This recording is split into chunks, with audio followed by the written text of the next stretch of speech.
கேவிக்குப்பம் தொகுதிக்கு உட்பட்ட செருவங்கி பஞ்சாயத்தில் 75வது குடியரசு தினத்தை முன்னிட்டு அரசு பள்ளியில் தேசிய கொடியேற்றுதல் நிகழ்ச்சி நடைபெற்றது.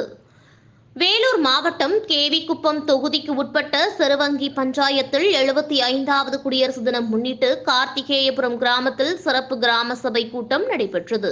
இதில் பஞ்சாயத்து தலைவர் சாந்தி மோகன் கலந்து கொண்டு சிறப்புரையாற்றினார். பின்னர் பஞ்சாயத்திற்கு உட்பட்ட குக்கிராமங்களுக்கு காவேரி கூட்டு குடிநீர் திட்டம் விரிவுபடுத்த வேண்டும், பஞ்சாயத்தில் வளர்ச்சிப் பணிகள் உள்ளிட்டவை குறித்து பல்வேறு தீர்மானங்கள் நிறைவேற்றப்பட்டன.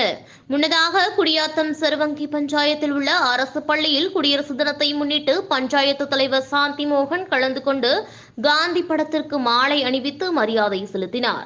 பின்னர் தேசிய கொடியினை ஏற்றி வைத்து பள்ளி மாணவ மாணவிகளுக்கு இனிப்பு மற்றும் கல்வி உபகரணங்கள் வழங்கினர்.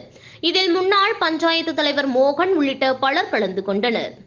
குடியாத்தம் செய்தியாளர் எம் முன்னா.